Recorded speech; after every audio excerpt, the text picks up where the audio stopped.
Established in 1642, the Salem Witch House, located in Salem, Massachusetts, was the home of Judge Jonathan Corwin. Named after the judge himself, the Salem Witch House was also known as the Jonathan Corwin House. As of today, this is the only structure still standing with direct ties to the witchcraft trials of 1692. This house exemplifies the 17th century architecture and for more than 40 years remained in the Corwin family until the mid-1800s. Jonathan Corwin, a local magistrate, a merchant, and politician, investigated many claims from the local people of Salem as accusations of demonic activity were arising. He and John Hathorne performed a number of the initial examinations of accused witches within the Salem Witch House. As a member of the militia, he was relied on to make decisions that affected the lives of hundreds of colonists and was involved in one of the most tragic events in early American history. Many of the local citizens of Salem would come to the house to speak of their accusations against people in the town.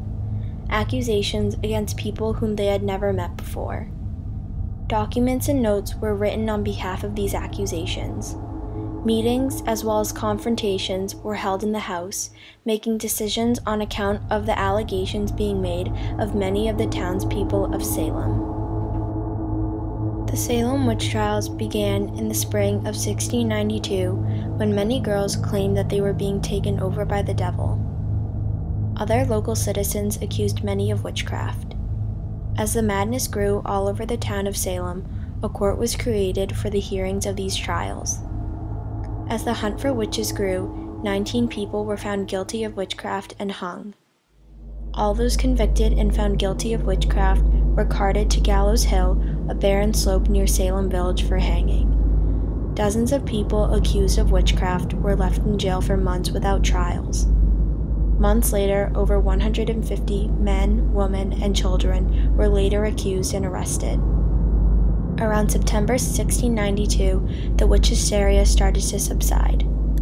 As the Salem witch trials began, the first 3 women accused of witchcraft were Tituba, Sarah Good, and Sarah Osborne. All 3 women were considered social outcasts, though for different reasons. For centuries, it has been written by many that it was the magical practices of Tituba that opened the door to the witch hysteria in 1692. Countless times, writers have claimed she shared stories and spells from her native Barbados in the Paris kitchen, and it was these fearful exchanges that caused the children to be plagued by fits. Research has shown, however, that there is no evidence to support this theory. She is never said to have done these things. Instead, she was accused of the something Sarah Good and Sarah Osborne were accused of, flying through the night sky and tormenting children. Sarah Good, another woman, was accused of witchcraft on March 6, 1692, when Abigail Williams and Betty Paris claimed to be bewitched under her hand. The young girls claimed they had been bitten, pinched, and otherwise abused. They would have fits in which their bodies would appear to involuntarily convulse, their eyes rolling into the back of their heads, and their mouths hanging open.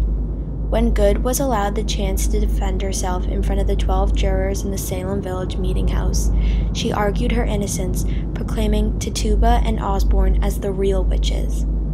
In the end, however, Sarah Good was convicted of witchcraft and sentenced to death.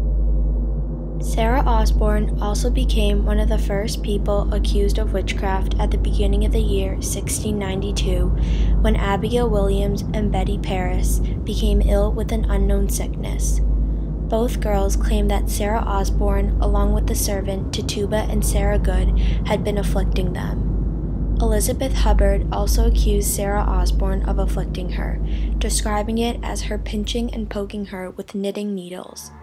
The warrant for Sarah Osborne's arrest was written on March 1, 1692, and she was to be placed in the Boston jails for the duration of her examinations and trials. After these accusations, many of the townspeople were very cautious of the potential harmings that could come their way. Something that became very popular in that time period were witch bottles. Glass, sometimes clay vessels, were filled with hair, nail clippings, and pins or other sharp objects buried upside down beneath the fireplace was a trusted form of protection against witchcraft. For centuries, people placed items under hearthstones, floorboards, and inside their walls to bring the house blessings and to protect the inhabitants from bad spirits. Bones, dolls, written charms, and clothing have all been found. The most common item was shoes. Experts believe that well-worn shoes were utilized in the hopes of imbuing the house with the protective spirit of the person who wore them. Most often, one shoe is found, and it is believed this is so that the spirit can't walk off. Over time, the Salem Witch House has influenced many people as well as the movie-making business.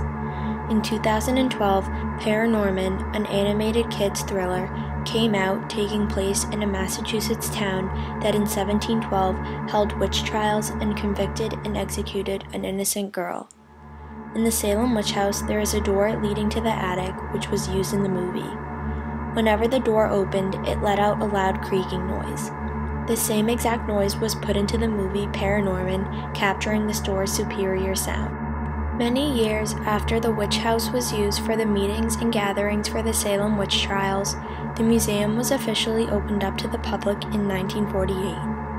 Today, the witch house tours blend information about 17th century lifestyles, furnishings, and architecture with important information, fascinating insights into the events of 1692. Visitors gain a deeper comprehension of the lives of those involved in the witchcraft trials through examination of the material and culture of the period.